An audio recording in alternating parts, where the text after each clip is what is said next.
I'm a 31-year-old man, and just a year ago, I was on the verge of marrying the woman I thought was my soulmate, Emily, 29.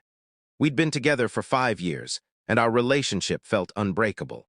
I believed I knew her inside and out, but I was wrong. She was a stranger to me. Our wedding was scheduled for a Saturday in early June. The venue was reserved, guests were arriving from across the country, and everything was perfectly planned for what was supposed to be the happiest day of our lives. Emily seemed just as thrilled as I was, or so I thought. Then, a week before the ceremony, she woke me up in the dead of night, trembling. She was gripping her phone, her face ashen, like she'd just received devastating news. When I asked what was wrong, she said her mom had called.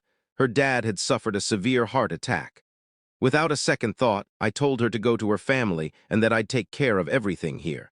Within hours, she'd packed a bag and booked a flight to her parents' city on the other side of the country. Before she left, she hugged me tightly, promising to keep me updated. At first, she did. For the first couple of days, we exchanged texts and brief calls.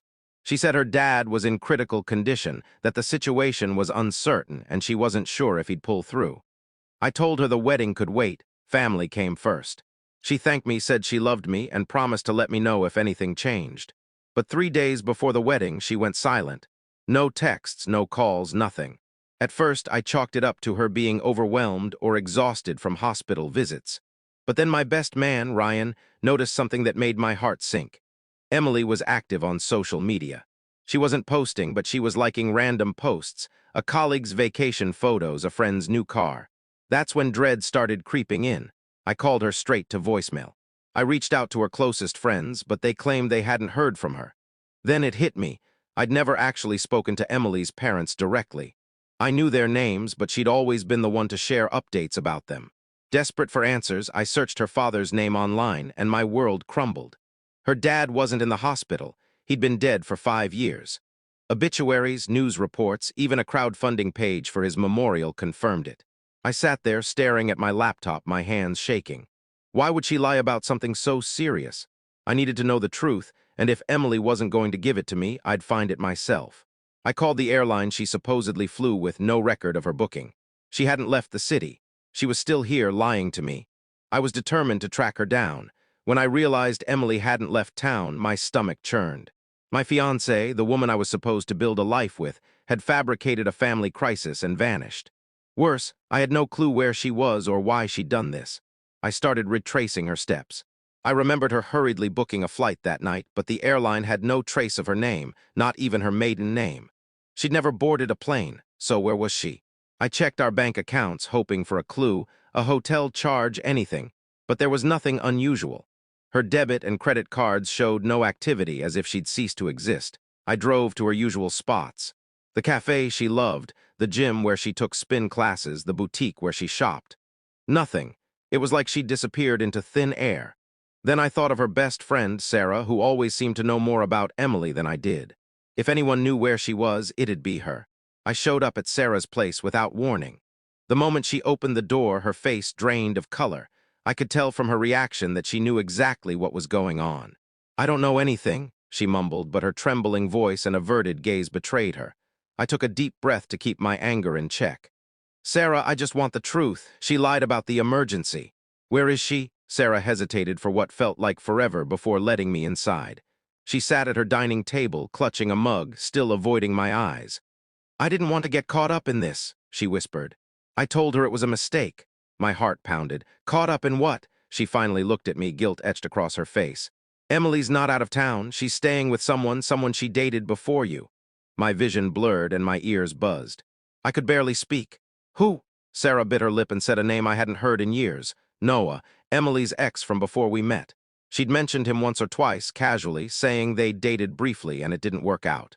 I never gave him a second thought.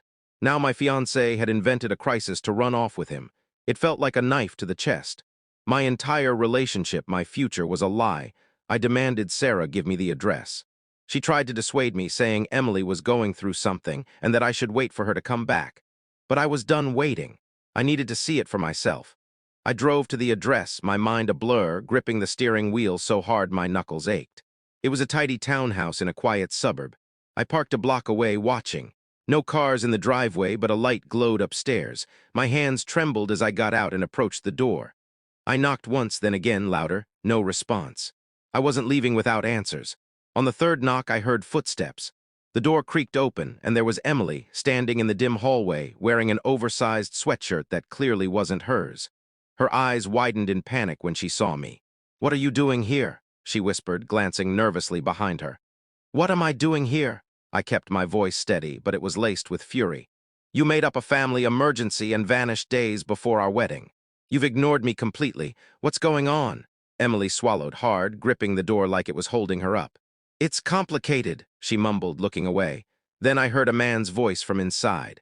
"Babe, who's at the door?" I didn't need to see him to know it was Noah. Rage surged through me. I pushed past Emily before she could stop me, storming into the house. Noah stood at the base of the stairs, wearing nothing but sweatpants, looking far too relaxed in his own home with my fiancée. His face shifted from surprise to a smug grin, like he'd been expecting this.